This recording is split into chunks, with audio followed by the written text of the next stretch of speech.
Have you ever wondered why happiness feels so elusive? Why, despite achieving goals, there's still a lingering sense of dissatisfaction? What if the secret to lasting happiness isn't in external achievements, but within your own mind? In this video, we delve into the ancient wisdom of Stoicism to uncover timeless principles that can lead you to true contentment. These teachings have guided emperors, philosophers, and countless individuals through life's challenges. Before we begin, I want to express my heartfelt gratitude for your continued support. Your likes, comments, and subscriptions mean the world to me and help this channel grow. If you haven't already, please consider subscribing and engaging with the content. Let's embark on this journey together and discover how Stoic philosophy can illuminate the path to genuine happiness. Wishing you an insightful and uplifting experience. Happiness. We chase it through success, relationships, money, adventure. But the Stoics taught something radical, that happiness has nothing to do with what happens to us, and everything to do with how we respond. The Stoic path to happiness begins with a single idea. Some things are up to us, and some things are not. This was the cornerstone of Epictetus' teaching. He believed that if we can accept this truth, we can be free. And free people are happy people. Let's say you wake up and it's raining. You wanted sunshine. You feel annoyed. But here's the Stoic move. Notice that the weather is beyond your control. What is in your control is your response. You can complain, or you can smile and say, "This too is nature." Marcus Aurelius, the Roman emperor, practiced this daily. Amid war, betrayal, and constant responsibility, he wrote in his journal, "You have power over your mind, not outside events. Realize this, and you will find strength." This is not about suppressing emotions. It's about not being a slave to them. The Stoics never said, "Don't feel sadness or fear." They said, "Don't let sadness or fear drive the chariot of your life." Picture emotions like wild horses. Stoicism doesn't kill the horses. It teaches you to hold the reins. One powerful Stoic tool for happiness is called the dichotomy of control. If something is within your power, your thoughts, your actions, then take responsibility. If it's not, other people's opinions, random events, then let it go. This simple shift relieves an enormous amount of stress. Why worry about something you can't change?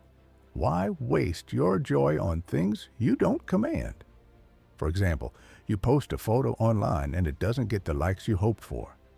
A Stoic wouldn't spiral into self-doubt. They'd say, "My effort was within my control. The outcome is not. Therefore, I stay calm." Or imagine your boss yells at you. Stoicism doesn't say to enjoy that, but it does say, don't react like a fire. Be like water, still, deep, powerful. You choose whether to carry their anger into your heart or let it pass. Epictetus was born a slave. He had no money, no status, no freedom. But he had one thing, his mind, and he mastered it. That's why his teachings still move us thousands of years later. He showed us that you can be physically bound and still spiritually free. Happiness, in the Stoic view, is not pleasure or luxury. It is eudaimonia, a Greek word that means living in alignment with your true nature, your virtue, your wisdom. That means being honest, courageous, fair, self-disciplined, and doing so not just when it's easy, but especially when it's hard. When you act with virtue, the Stoics say, you don't need applause. Your joy comes from within, from knowing you did what was right. Seneca wrote, "No man is more unhappy than he who never faces adversity, for he is not permitted to prove himself." This shows us something profound. Challenges are not the enemy. They are the path. So when life gets tough, a Stoic doesn't ask, "Why me?" They ask, "How can I grow from this?" Let's apply this. You lose a job. The world calls it misfortune, but a Stoic calls it training, a chance to become stronger, wiser, more resilient. This doesn't mean you don't feel disappointment. It means you don't become defined by it. Happiness isn't the absence of pain. It's the presence of purpose. Stoicism invites you to root your happiness not in comfort, but in character, not in luck, but in logic, not in emotions, but in excellence. Think about a sculptor. They don't complain about the rough marble, they use the hammer. Every blow reveals the form beneath. You are the sculptor. Life gives you the stone. But how do we practice this in daily life? One method is negative visualization. Every morning, imagine something going wrong. A flat tire, a failed plan, an illness. This isn't pessimism, it's preparation. When the thing happens, you're not shocked, you've rehearsed, you remain steady, calm, present. Marcus Aurelius did this each morning. He reminded himself, "Today, I will meet people who are rude, selfish, and ignorant, but I must not be like them." He set his mind like a fortress. Another practice, journaling. The Stoics wrote constantly, not for others, but to train their thoughts. You can do the same. Ask yourself, what did I do well today? Where did I lose control? What can I do better? Over time, this reflection creates a calm, focused, powerful mind. Don't try to be a perfect Stoic. That's not the point. The point is progress. Each day, aim to respond a little better, judge a little less, accept a little more. Stoicism isn't about being emotionless, it's about having emotional wisdom. It's smiling when others panic. It's holding steady when others rage. It's choosing inner peace when the world offers chaos. Happiness is not found in a perfect life. It's found in a practiced mind. The Stoics believe that the key to this practice is awareness. If you can catch your thoughts before they spiral, you win.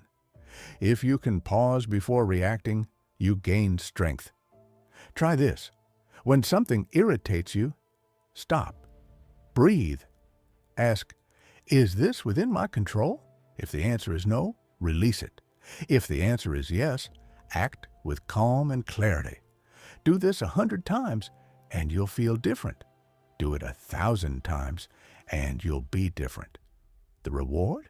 A quiet joy, a steady flame, a happiness that isn't shaken by storms.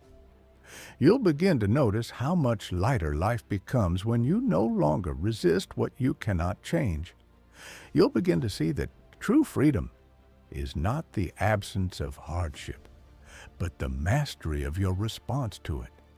And in that freedom, happiness blooms, not as a prize, but as a side effect of living well. You don't need more to be happy. You need less.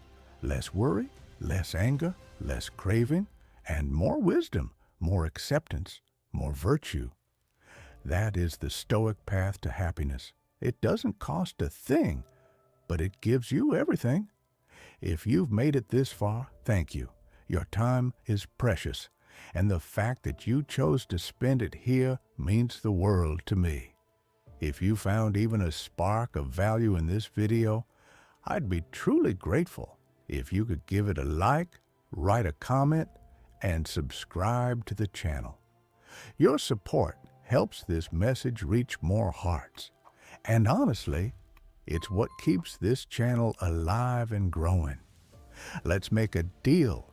If this video gets 10 likes, I'll release a new one on how to master your emotions with Stoicism. A deep dive into techniques used by ancient philosophers to remain unshaken in the face of anger, fear, or sadness. Imagine building a mind that's not controlled by emotion, but guided by wisdom. That's what we'll explore next. but only if we hit that small goal, 10 likes.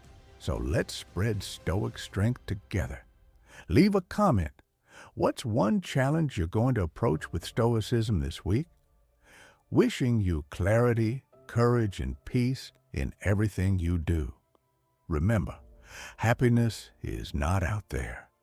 It begins in your own mind. Stay strong, stay wise, and I'll see you in the next one.